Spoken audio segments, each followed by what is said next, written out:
예, 제가 수요일 날에 말씀드린 것처럼 15장에는 세 가지 비유에 관한 내용이 나온다고 말씀드렸습니다. 잃은 양, 잃은 드라크마, 잃은 아들의 비유에 관한 세 가지 비유 내용이 나온다고 말씀을 드렸죠.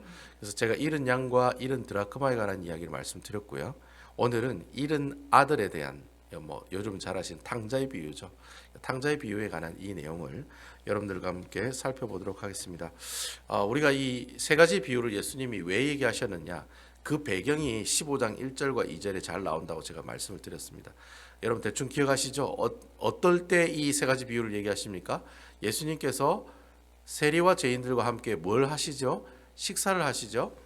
세리와 죄인들과 함께 식사를 하시는데 옆에 이제 바리새인들과 서기관들이 만나서 어떻게 수근수근 거리는 거예요. 아이고 저 봐라, 저거 죄인하고 밥 먹네. 아이고 안 되겠네 저 사람도. 뭐 이렇게 수근수근 거리는 내용을 들었어요, 예수님이. 그러니까 예수님께서 그 바리새인들과 서기관들의 수근수근 거리는 그 모습을 보고 세 가지 비유를 들어서 왜 그가 이렇게 죄인들과 바리새인들과 함께 식사를 하는지, 그 이유에 대해서 설명하는 내용이 나오고 있다라고 제가 말씀을 드렸습니다. 그래서 여러분, 잃은 양의 비유와 한 드라크마의 비유의 주제의 핵심이 뭡니까? 하나님은 누구를 찾으신다? 하나님 누구를 찾으신다? 죄인을 찾으신다는 거예요. 죄인을. 하나님께서는 잘나고 잘 먹고 똑똑하고 예수 잘 믿는 사람도 찾으시겠지만 그런 사람들보다는 성경에 보면 하나님께서는 누구를 간절히 찾기를 원하느냐면 바로 잃은 양과 같은, 잃은 드라크마와 같은 죄인들을 찾으시기를 원하신다는 거예요. 그래서 여러분, 사도행전을 지은 이 누가가 나중에 사도행전을 짓잖아요, 그죠? 사도행전 이야기가 뭡니까? 하나님의 복음을 무엇을 통해서? 교회를 통해서 온 세계 누구에게? 안 믿는 사람들에게 복음을 증가하는 거예요. 왜 사도 바울 선생이 자기 목숨을 다 하면서까지 얻어터지고 죽을 고비를 몇 번이나 넘기고, 그렇지 않습니까, 여러분? 40에 가만 이 39대, 40대 맞으면 사람이 죽으니까 39대를 매질을 하는 거거든요. 그것을 몇 번이나 맞고 죽을 고비를 숱하게 넘기면서도 하나님의 복음을 증가한 이유가 뭐냐?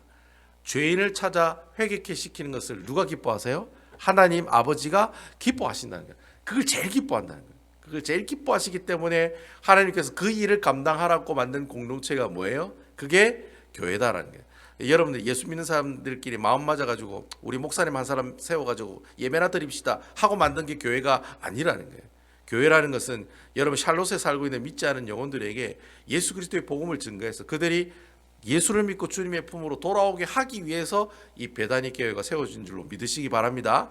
돈이 있고 같이 작정해 가지고 마음이 맞아 가지고 목사님 세워 가지고 교회 세운 게 베다니 교회가 아니라는 거예요. 그 잃어버린 양, 잃어버린 드라크마, 잃어버린 아들처럼 한 죄인이 회개하고 돌아오는 걸 하나님 제일 기뻐하시기 때문에 그 기뻐하는 일을 하라고 하나님께서 베다니 교회를 만드셨다는 거예요. 그러니까 여러분, 베다니 교회를 항상 생각하면서 뭘 생각해야 돼요? 항상 하나님의 복음을 어떻게 해요? 사람들에게 전도하고 선교하는 일에 관심을 가져야 된다. 제가 수요일 날 예배 드릴 때 그렇게 말씀을 드렸죠. 그래서 교회가 선교에 관심이 없으면 이미 그 교회는 맛이 간 교회다, 끝났다라는 거죠.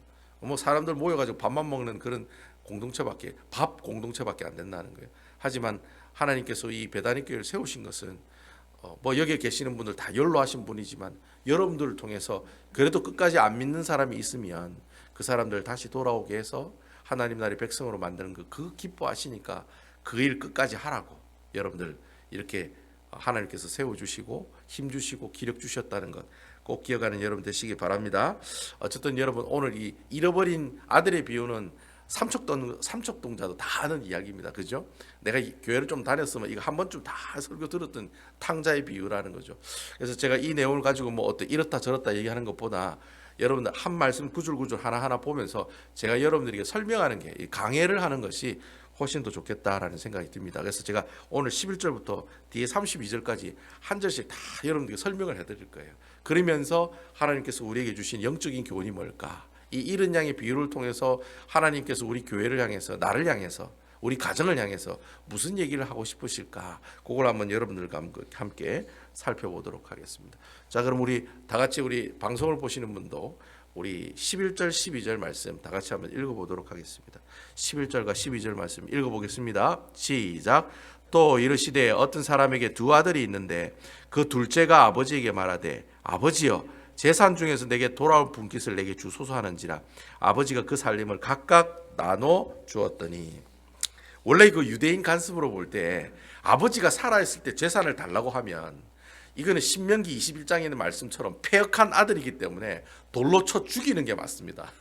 그러니까 유대인의 관습상 율법적으로 봐서도 아버지가 멀쩡하게 살아 계시는데 아버지 그냥 막 돌아가시기 전에 막 그냥 저한테 다 주세요. 저한테 줄 거.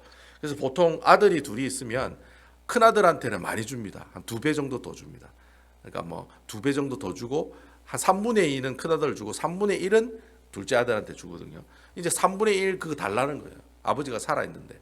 근데 아버지는 또 좋으신 아버지인지 아니면 거시기한 아버지인지 아들이 달라고 하니까 일단 줬다라는 거예요. 분깃을 줬다라는 얘기가 있는데 아마 땅을 준 것 같아요. 제가 볼 때는 땅을 준 것 같아요. 분깃이란 말이 보통 땅이란 뜻이거든요. 땅을 줬는데 그 땅을 준 그것을 가지고 어떻게 해요? 여기 보니까 내게 주소서 한지가 아버지가 그 사람을 나눠주니까 그 13절에 보니까 아들이 그 재물을 다 모아라고 이렇게 돼 있죠. 모아. 이 말이 무슨 말이냐면 그 땅을 다 팔아가지고 다 캐시화 시켰다는 거예요. 현금화 시켰다는 거예요. 그래야 내가 이제 멀리 도망갈 수 있으니까 그 땅을 팔아가지고 캐시로 현금화 시켰다는 거예요. 아무튼 여러분 이 둘째 아들의 행태가 어떤 행태냐? 하나님의 말씀을 봐서도 위법하는 행동이라는 거예요. 그래서 여러분 신명기 21장 제가 아까 말씀드린 것처럼 그 18절에서 21절에 보면 패역한 아들은 이렇게 하라 돼 있거든요. 부모와 아버지의 말을 듣지 않는 아들은 이렇게 하라. 어떻게 하라? 마을의 사람들을 다 모아놓고 돌로 쳐 죽이라 라고 하는 그런 말씀이 있어요. 신명기 21장에 보니까. 그러니까 결국에는 이 둘째 아들의 행동은 어떤 행동이에요? 돌 맞아 죽을 그런 행동을 하고 있다라는 거예요. 그 행동을 지금 둘째 아들이 하고 있다라고 하는 것이죠. 우리 13절 16절에 있는 말씀 보겠습니다. 13절에서 16절 제가 읽어보겠습니다. 그 후에 며칠이 안 되어서 둘째 아들이 재물을 다 모아 가지고 먼 나라에 가서 허랑방탕하여 그 재산을 낭비하더니 다 없앤 후에 그 나라에 크게 흉년이 들어 그가 비로소 궁핍한지라. 15절 가서 그 나라 백성 중 한 사람에게 붙였사니 그가 그를 들러보내 돼지를 치게 하였는데 16절 그가 돼지 먹는 쥐음 열매로 배를 채우고자 하되 주는 자가 없는지라 라고 되어 있습니다. 아까 얘기했죠. 그 아버지한테 받은 그 땅을 재물을 다 모았다고 했으니까 이제 캐시화 시킨 거예요. 다 쓰려고 뭐 이렇게 돈으로 다 바꿨다는 거예요. 돈으로 다 바꿔가지고 어떻게 해요? 멀리 떠나갔다는 거예요. 멀리. 여러분 보통 유대인들은 멀리 떠나진 않습니다. 유대인들은 항상 유대인들이 사는 곳으로 떠나요. 그래서 여러분 디아스포라라고 유럽에 보면 유대인들이 나중에 그 예루살렘에 있는 유대인들이 로마 사람들이 종교적으로 핍박을 하니까 유대인들이 전 유럽으로 다 도망을 가거든요. 근데 그 도망갈 때마다 항상 그곳에 뭘 세워요? 회당을 세워요. 회당. 그러니까 교회를 세웠다는 거예요. 회당이 있다는 말은 그 주위에 누가 산다는 말이에요? 유대인들이 산다는 거예요. 그래서 여러분 그 이집트 뭐 터키 뭐 유럽 로마 가면 다 유대인들 회당이 다 있습니다. 이집트에도 가면 유대인들의 회당이 엄청나게 많이 있습니다. 그러니까 유대인들이 가는 곳마다 회당을 만들어 놓고 유대인끼리 모여서 살았다는 거예요. 근데 이 멀리 먼 나라로 갔다는 말은 유대인이 사는 곳으로 갔다는 말이에요. 유대인이 안 사는 곳으로 갔다는 게 유대인이 안 사는 곳으로 갔다는 거예요. 이 아들이 참 독특한 아들인 것 같아요.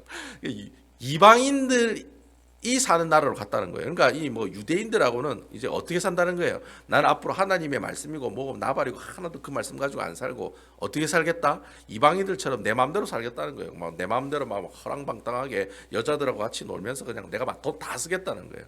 그런 얘기를 지금 오늘 말씀을 통해서 하고 있다라고 하는 거죠.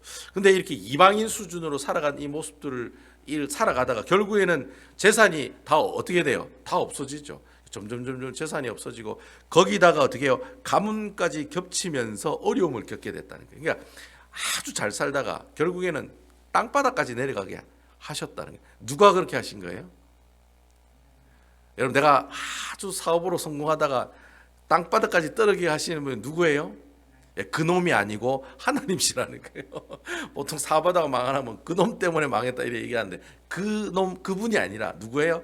하나님이 그렇게 하신 거라는 거예요. 여러분 아멘이시지요? 예수 믿는 사람은 그렇게 봐야 돼. 그렇게 생각해야 돼요. 하나님이 이 상황을 만드시는 거예요.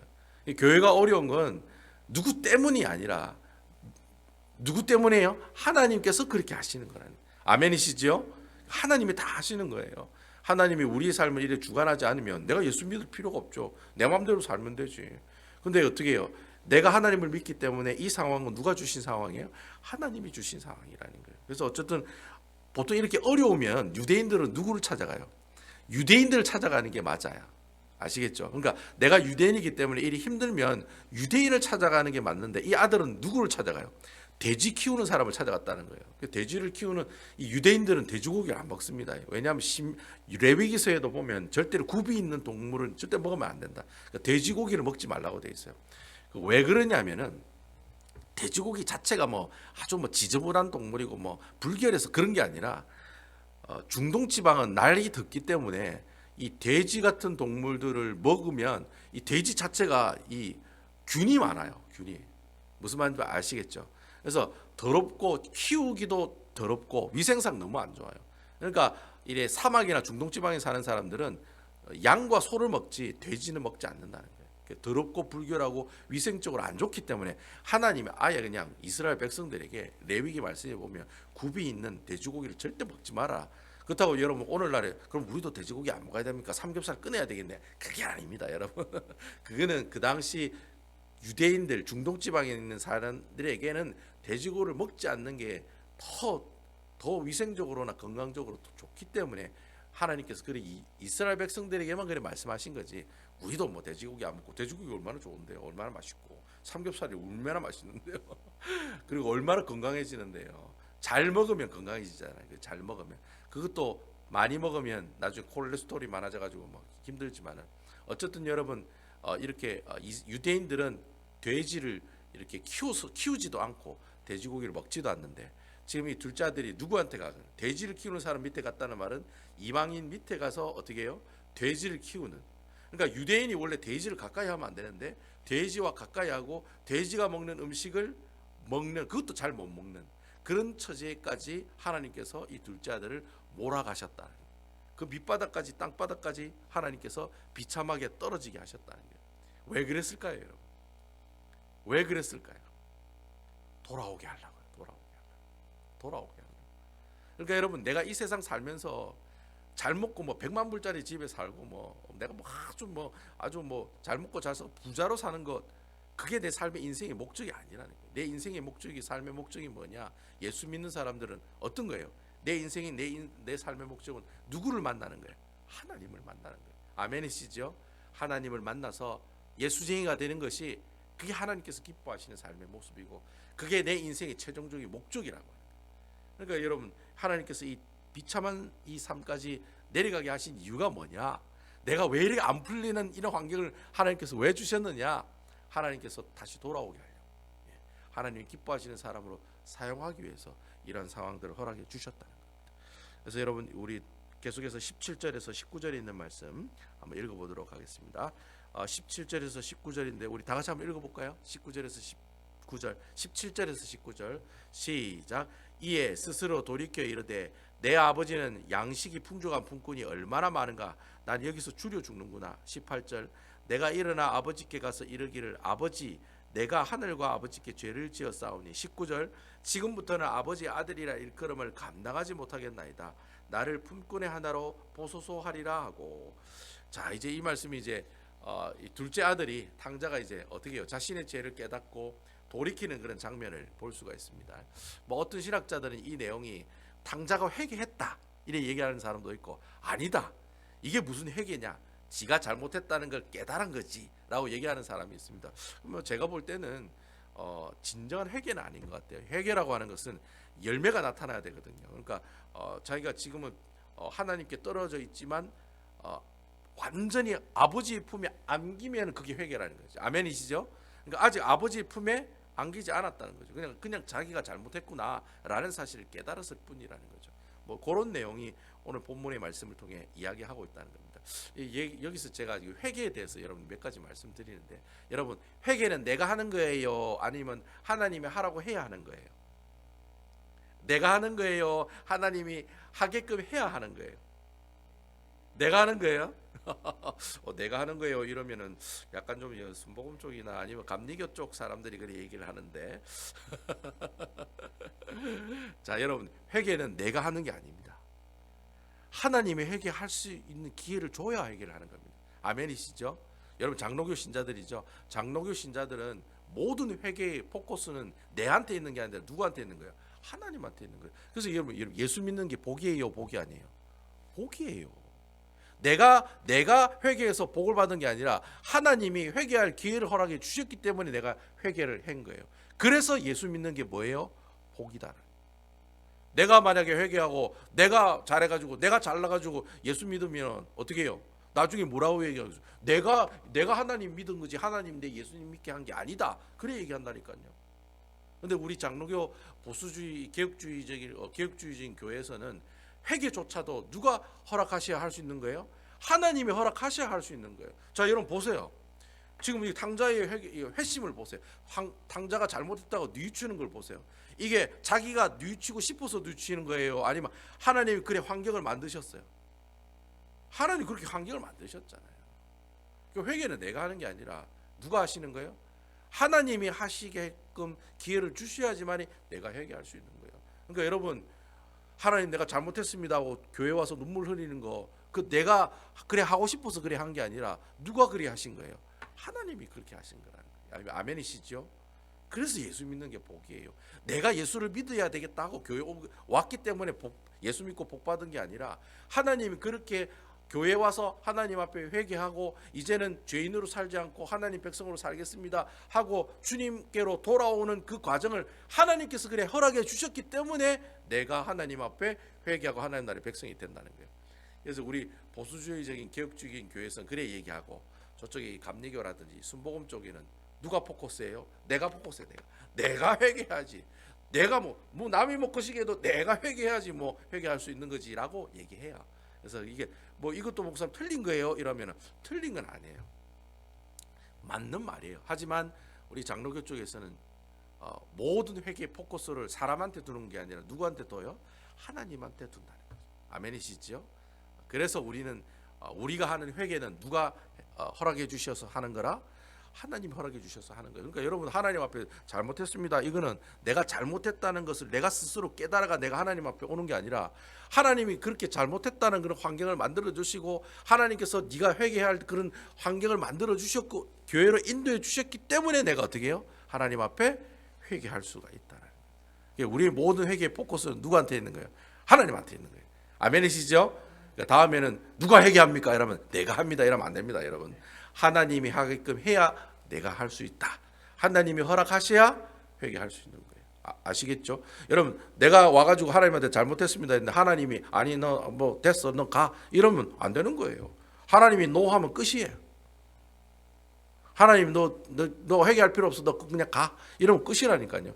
근데 하나님께서 그걸 다 받아주시고 이해해 주시고 다 이렇게 어떻게 해요? 하나님께서 다 받아들이셨기 때문에 우리가 하나님 앞에 회개할 수 있게 된다는 거예요. 그래서 여러분 회개는 복이에요, 복이 아니에요? 복이라는 거예요. 회개가 복인 거예요. 아멘이시죠? 내가 하나님 앞에 잘못했습니다 하는 것, 그리고 고백하는 것도 복이라는 거예요.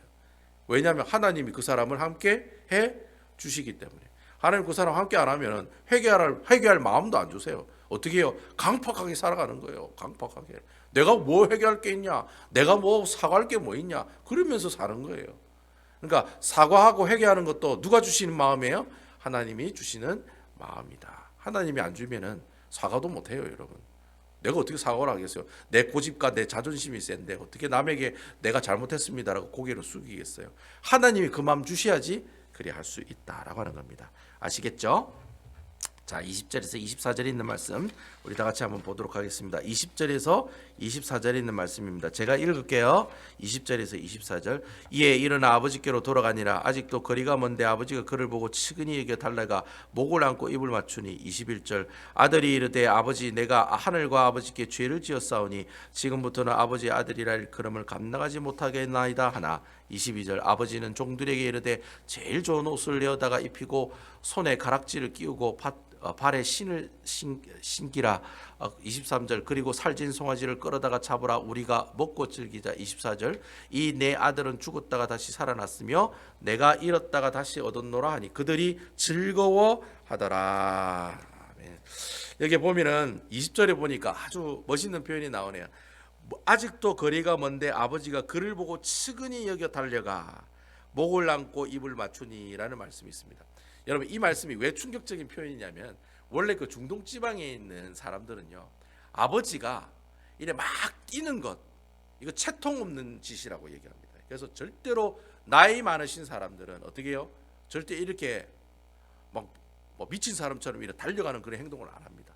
원래 중동 사람들이 그런 관습을 가지고 있어요. 우리나라도 똑같잖아요. 양반이 막 아이고 급하다고 막 뛰어갑니까 안 뛰어갑니까? 이래 등지고 급해도 천천히 이래 걸어가는 게 양반이잖아요. 마찬가지로 중동 지방 사람들도 마찬가지예요. 나이가 많은 사람이 이렇게 천천히 뒷짐지고 걸어가야지 아무리 급한 일이라도 이래 뛰어가면 안 된다는 거예요. 근데 아버지가 지금 어떻게 하고 있는 거예요? 그 늙은 아버지가 아들을 보고 뛰어가고 있다. 왜 뛰어가느냐? 여러분, 이유가 뭘까요? 왜 이래 달려갈까요? 예? 반가워서요. 예. 그러면 이제 50점. 이유가 있습니다. 이유가. 이 달려간 이유가 있습니다. 왜 그럴까요, 장로님? 회개하고 돌아오는 걸 어떻게 알아요? 그냥 애가 그냥 오는 건데. 지가 힘들어가 먹기 살이 힘들어가지고 내가 그냥 아버지 집에 가서 뭐 하겠다? 품꾼으로 사는 게 낫겠다 하고 오는 거잖아요.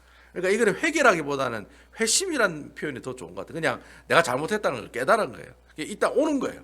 근데 그 모습을 멀리서 아버지가 보고 막 뛰어가는 거예요. 그 뛰어가는 이유가 뭐냐니까, 아까 제가 여러분 신명기 21장에 보면 패역한 아들은 마을에 오면은 누가 돌로 쳐 죽인다고 그랬습니까? 마을 사람들이 돌로 쳐 죽인다고 그랬어요. 여러분, 그 마을 주민들이 둘째 아들이 패역한 아들이라는 걸 알까요? 모를까요? 알지요.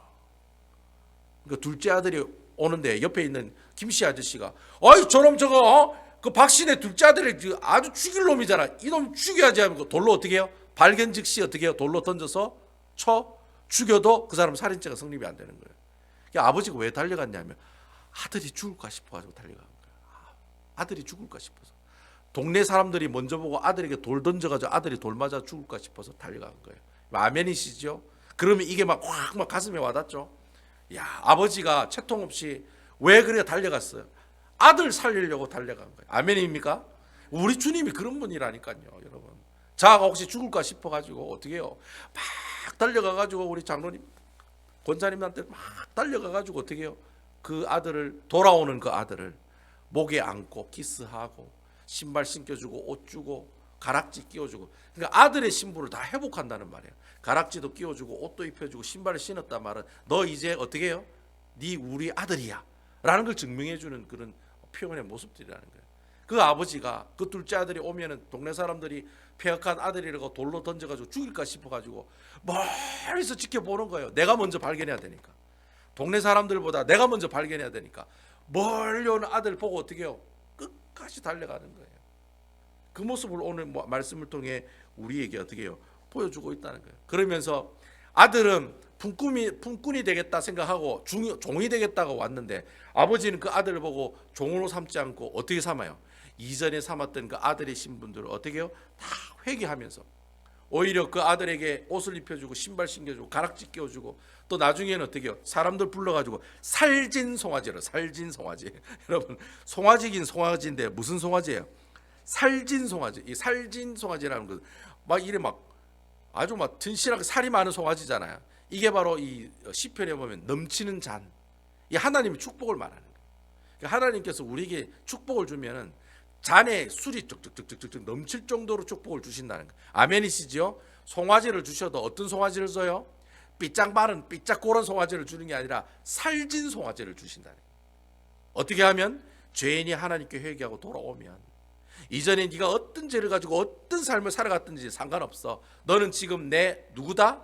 아들이여 라고 이렇게 얘기하시는 그 장면이 오늘 말씀을 통해서 이야기하고 있다. 여기까지가 탕자에 관한 이야기예요. 원래 탕자의 이야기는 24절까지예요. 24절까지가 딱 탕자에 관한 이야기예요. 25절부터는 누구에 관한 이야기예요? 여러분 딱 보니까 25절부터 32절까지는 누구에 관한 이야기예요? 큰아들에 관한 이야기예요. 자, 잘 보세요. 아버지에게 첫째 아들, 둘째 아들이 있었는데 둘째 아들이 돌아왔잖아요.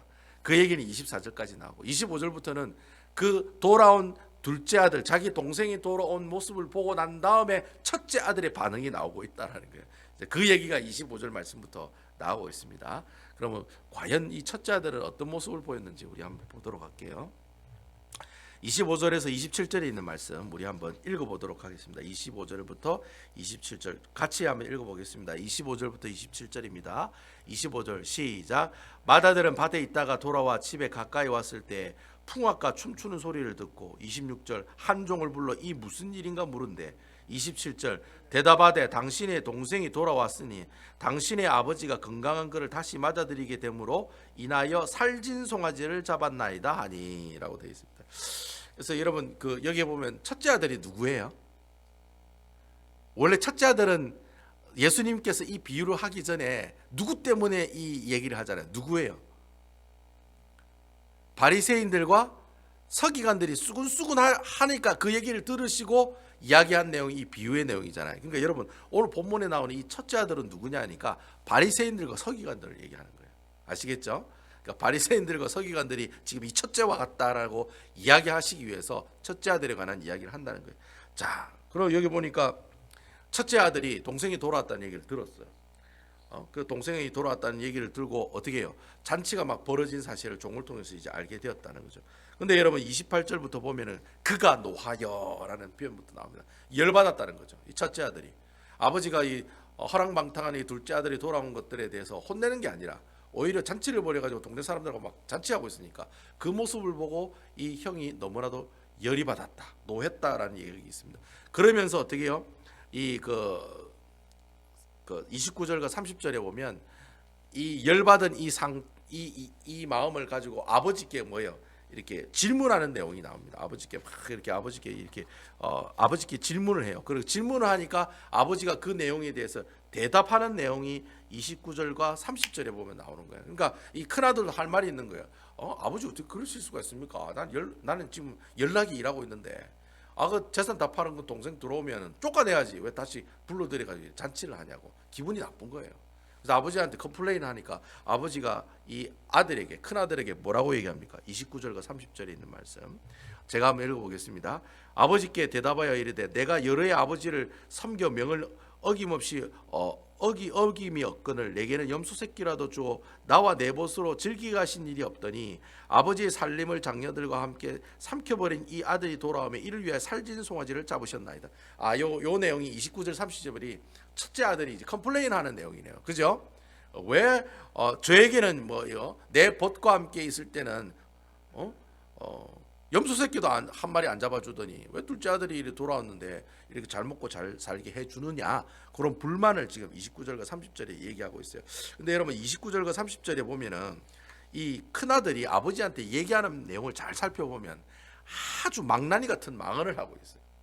이 둘째 아들보다 첫째 아들이 더 나쁜 놈이라는 걸 우리가 볼 수가 있어요. 29절 말씀에 왜 그러냐면 여러분 29절 말씀을 잘 읽어보시면 아버지께 대답하여 이르되 내가 여러의 아버지를 섬겨 명을 어김없이 없거늘 내게는 염소 새끼라도 주어 나와 내 벗으로 즐겁게 하신 일이 없더니라고 이렇게 얘기하고 있거든요. 그러니까 원래 이 내용을 원문에 있는 내용으로 번역을 하면 아버지요, 아버지요 이렇게 아버지를 먼저 부르면서 이렇게 이야기를 해야 되거든요. 근데 오늘 내용에 보면 한글 성경에도 보면 아버지요라고 하는 호칭이 없어요. 영어에도 보면 여러분 뭐라고 되어 있습니까? Father 이렇게 얘기 안 하고 뭐라고 되어 있냐면 Look 이렇게 되어 있어요. 봐라, 보세요 이렇게 바로 얘기하고 있어요. 영어 성경에도 보면 이 말이 무슨 말이냐면 뭐 경상도 사투리로 뭐 그렇게 얘기할 수 있겠죠. 제가 경상도 사람이니까 아버지 어떻게 이렇게 하실 수가 있습니까? 이래 얘기를 해야 되잖아요. 그렇잖아요. 아버지요 어떻게 저에게 이런 식으로 섭섭하게 하십니까? 이래 이야기를 해야 되잖아요. 근데 지금 아버지가 뭐라고 얘기하냐면 어이 보소, 당신이 이렇게 하면 돼요? 이런 식으로 지금 하고 있다는 거예요. 그렇게 얘기를 하고 있다는 거예요. 경상도 사투리로 얘기하면 아버지로 호칭을 안 하고 어떻게 해요? 어이 보소, 어이 양반 좀 보소, 이렇게 지금 얘기하고 있다는 거예요. 큰아들이 아버지를 부를 때 그래 절대 부르면 안 되거든요. father 분명히 아버지요라고 항상 불러야 되거든요. 근데 그 아버지랑 호칭이 없어요. 이게 보면 여러의 아버지를 섬겨, 이런 아버지란 말은 있지만 앞에 뭐예요? 아버지 보십시오. 저에게는 이렇게 하신 것이 없지 않습니까? 이렇게 얘기를 해야 되는데 원문에 보면 아버지랑 호칭이 없어요. 그냥 보소서 이런 말밖에 없어요. 경상도 사투리로 보소, 당신이 나한테 해준 게 뭐 있어? 이런 식으로 지금 얘기하고 있다는 거예요. 자, 여러분, 아들이 그래 얘기하면 아버지가 기분이 나쁘겠어요? 기분이 좋겠어요? 기분이 나쁘죠. 여러분, 아들이 여러분들한테 어이 보소, 당신 그럴 실수가 있어? 이래 얘기하면 그 큰 아들이 제대로 된 아들이에요? 네 가지가 없는 아들이에요? 네 가지가 없는 아들이라는 거예요. 그러면서 또 뭐라고 얘기하고 있냐면 30절에 보면은 그 자기 동생을 뭐라고 표현하고 있냐면은 아버지와 살림을 창녀들과 함께 삼켜 버린 이 아들, 이렇게 얘기하고 있어요. 그러니까 원래 둘째 동생 이름이 있을 거 아니에요. 그 이름을 부르면서 우리 은총이는 이렇게 허방랑하게 돈 다 쓰고 왔는데 왜 이렇게 하십니까? 이리 얘기하면 되는데 뭐라고 얘기합니까? 아버지 살림을 창녀들과 함께 삼켜버린 이 아들. 여러분, 말이 이 아들이지 영어 성경에 보면 당신의 아들이라고 되어 있어요. 이게 아버지를 본 표현법이 아니라는 거예요. 만약에 정식으로 얘기하면 그렇게 얘기할 수 있겠죠. 아버지의 그 둘째 아들이 허랑방탕하게 이렇게 살았지 않습니까? 이렇게 얘기를 해야 되거든요. 근데 뭐라고 얘기합니까? 아버지의 살림을 창녀들과 함께 삼켜버린 당신의 아들, 이렇게 표현이 될 수 있다는 거예요. 그러니까 당신의 아들이 돌아오니, 그러니까 여러분, 그 아들이랑 그 동생이랑 나랑 아버지를 당신의 아들이라고 하니까 아버지와 내가 어떤 사이인 거예요? 남남으로 지금 얘기하고 있는 거예요. 남남으로. 누가? 큰아들이 아버지를 얘기하는데 아버지가 남으로 얘기하고 있다는 거예요.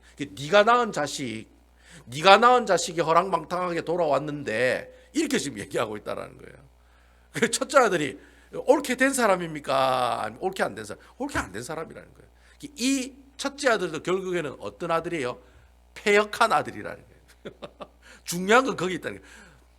아버지한테 죽기 전에 재산 달라고 해가지고 외국에다가 허랑방탕하게 살아갔다가 다시 돌아온 그 아들도 패역한 아들이지만, 지금 아버지한테 돌아온 그 아들한테 잘해줬다고 아버지를 당신의 아들이라고 얘기하고 아버지를 아버지라 부르지도 않고 보소, 당신 이렇게 하면 돼요 라고 남처럼 그래 얘기하는 이 첫째 아들도 결국에는 어떤 아들이라는 거예요?